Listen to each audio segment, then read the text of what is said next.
Yes, have a look how sexy they are. Woo! Alright.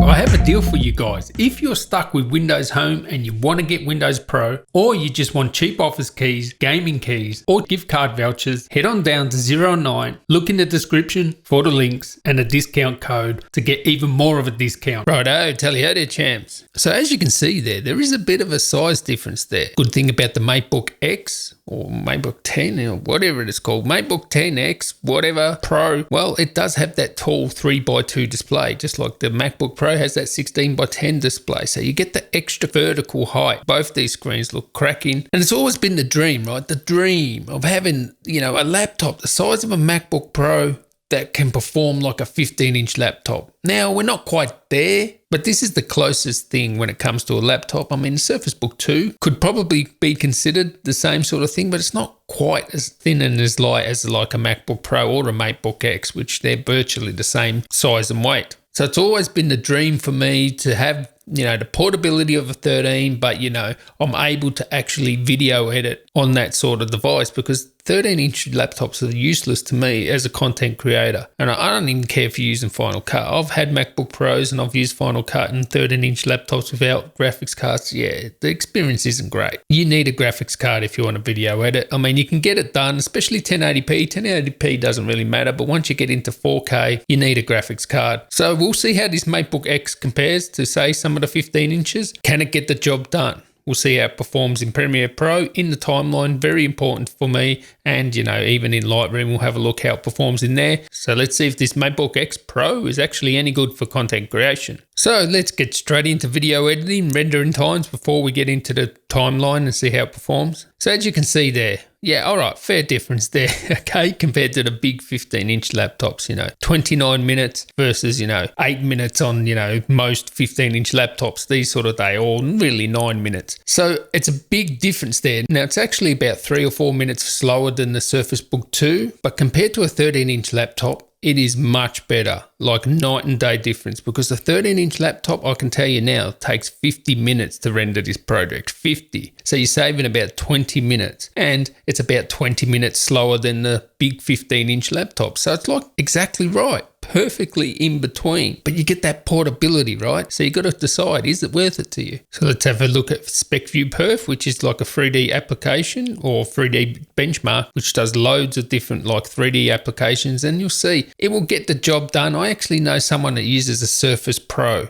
for actually doing like some CAD work and actually, SolidWorks, and he says it performs okay on like light models. So this thing here will be much better than that sort of thing. So it's got enough graphics oomph, to be able to do, basic 3D stuff. So let's go to some Lightroom Raw 1-to-1 previews, and we'll see here it's 3 minutes and 12 seconds. So yeah, it's like, a minute off or a bit more than a minute compared to, say, a Razer Blade. And look how fast the Mac is. Wow, friggin' hell. I don't know why the Mac's so fast, because actually that is actually just a CPU test.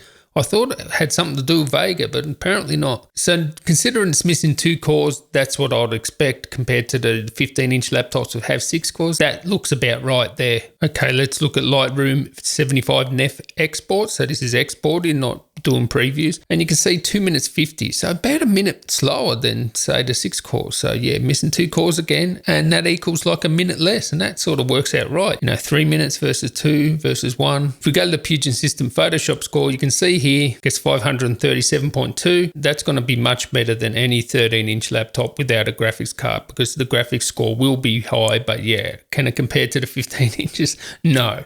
Of course it doesn't, but 2 extra cores, much better graphics cards. But the theme of this is it's good enough to get the job done, and you're not suffering pain like using a 13-inch laptop. When it comes to Cinebench 569, that's perfectly normal for this sort of processor. I have seen some over 600 using the same sort of processor. If you undervolt it, you can get around 600. And if you really want to take the maximum performance out of this, you really need to undervolt and unlock the power limits, because then you can really push it. So we are indeed in Lightroom here.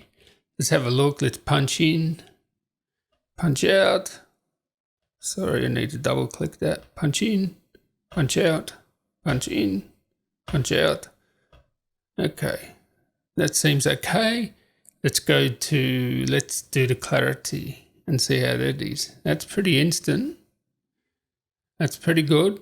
No problems there. So you're going to be adjusting. It's pretty much, slight lag, but yeah, it's pretty good, especially for such a small and light laptop. I would say it's past there.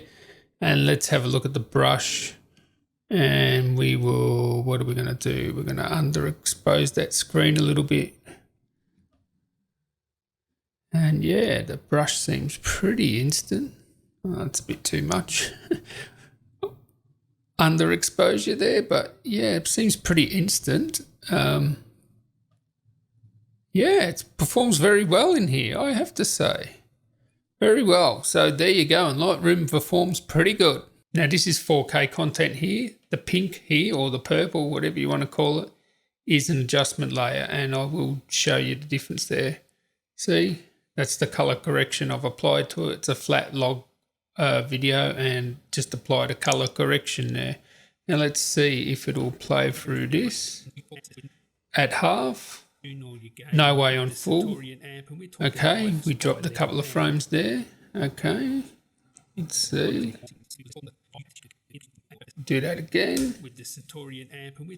Okay, we're playing at half.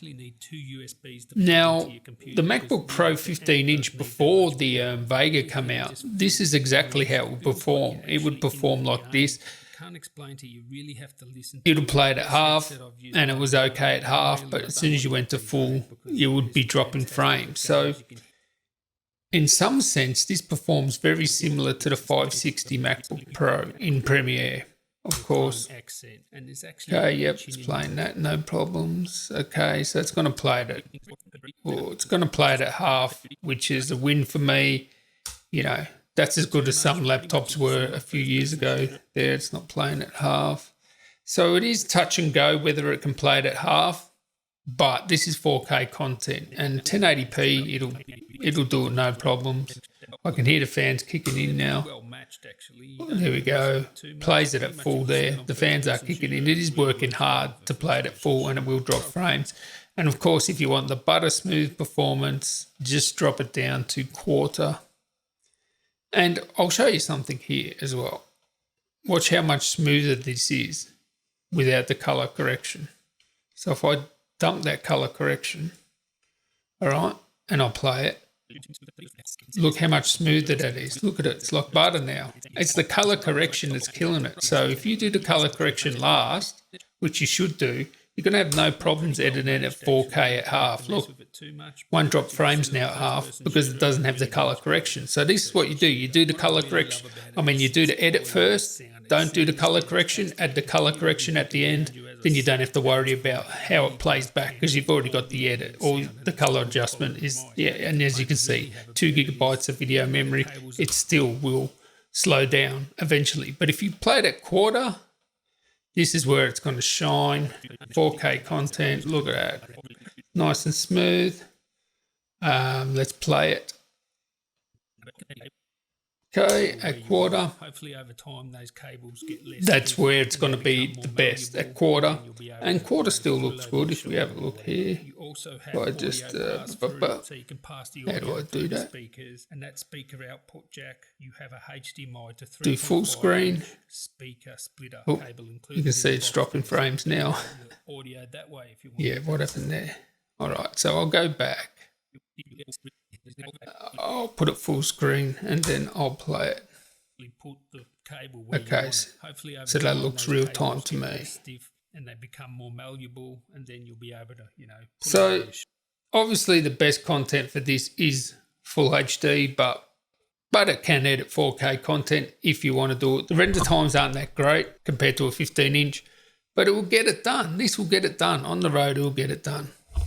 Okay, so what's the conclusion? The conclusion is this is like bang on in the middle. If you have a look at the test, you can see the difference between this MateBook X and a 13-inch laptop is the same difference between a MateBook X and a 15-inch laptop, roughly speaking. So it is perfectly in the middle. At the end of the day, it's got to come down to, will you give up that performance for this portability? And only you can answer that question. For me, I still need the horsepower of a 15-inch, but this would definitely be my travel laptop. Yeah, the render times won't be great. At least I can edit in the timeline 4K content. You can get that done. You saw me in the timeline with the 4K content, so full HD, no problem. And it's just going to be better than any 13-inch. It does have that tall display, so it is a great laptop to use for content creation. Still, for me, I need a 15-inch. I need that raw grunt. But what was interesting is in Premiere Pro, like this performed pretty much like a MacBook Pro 15 that had the quad core and the 560 graphics. So in some senses, it,